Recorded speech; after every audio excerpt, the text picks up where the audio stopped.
Hello friends, myself Mrs. Vaishali Harak. I am Assistant Professor in Electrical Engineering from MVP Samaj's KBT College of Engineering, Nasik. Now today we are discuss charging and discharging of capacitor.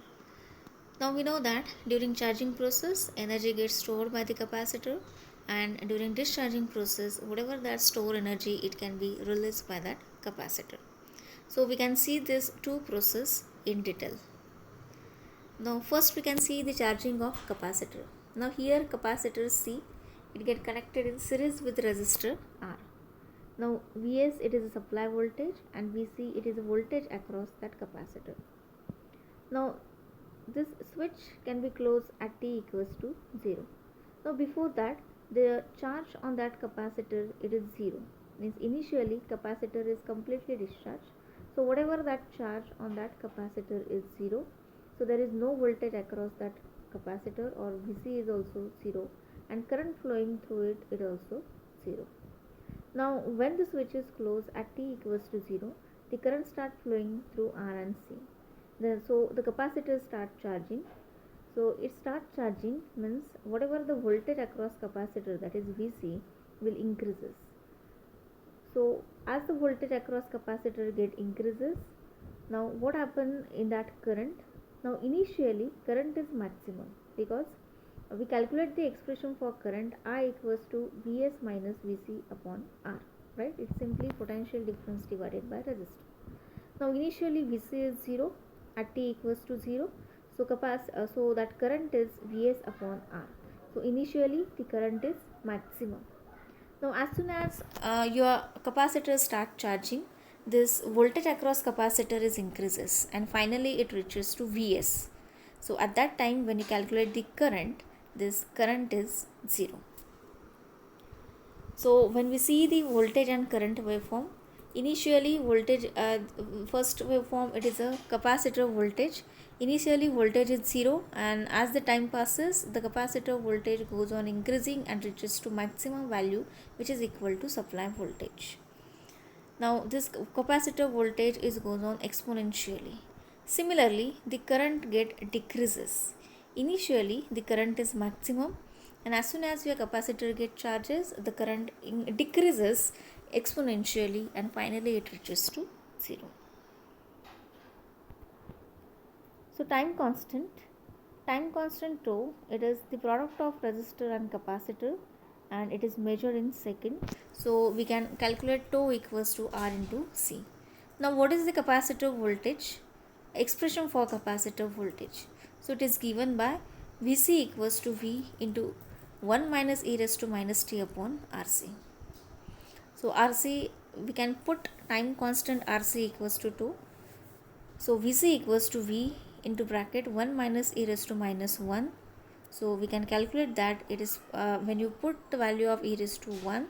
So after that we are getting Vc equals to 0.632 into V. So time constant can also be defined as the time required in a second for capacitor voltage to rise from 0 to 0.632 times of its original value. Similarly, the charging current is given by I equals to I0 e raised to minus t upon Rc. But Rc equals to t, which is equal to tau, that is time constant. So I equals to I0 e raised to minus 1. When I put the value of e raised to minus 1, so I equals to 0.367 I0. Now second one is discharging process of capacitor. So here completely charged capacitor, it is connected again in series with that resistor. So it start discharging through that resistor. So at t equals to 0, the switch is closed to connect the charged capacitor across the resistor R. The discharging current I start flowing in a circuit and capacitor start losing its charges. Means capacitor start discharging. So the capacitor voltage will start decreasing. The discharging current flows in opposite direction to that of charging current. As we see in the direction of current flowing through that resistor, it is exactly opposite to that of charging current. So this current is negative current, and when you draw the graph of current versus time, it should be in fourth quadrant. So discharging current is maximum at t equals to 0. and then it goes on decreasing. So these are the waveform for voltage and current. So discharging means charging voltage is maximum, and after some time it discharges, so voltage goes on decreasing, it reaches to 0. Finally it reaches to 0. And current, it is a negative current, so that graph comes in fourth quadrant. So current is maximum and finally it reaches to 0. Again the time constant we are calculated as product of R and C, and its unit is second. So τ equals to R into C. So the expression for capacitor voltage, it is in a discharging circuit, it is given as Vc equals to V into e raised to minus t upon Rc, but Rc equals to t equals to τ. So Vc is V into e raised to minus 1, that comes 0.367 volt.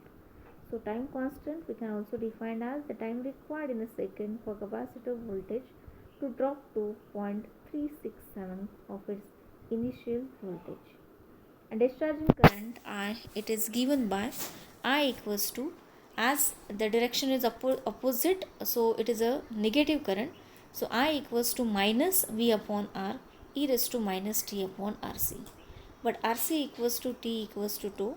So when I put that values, I equals to minus V upon R e raised to minus 1, so that come minus 0.367 V upon R. So time constant can also be defined as time required for capacitor current to drop to 0.367 of its initial maximum value. So this is about charging and discharging process of that capacitor. Thank you.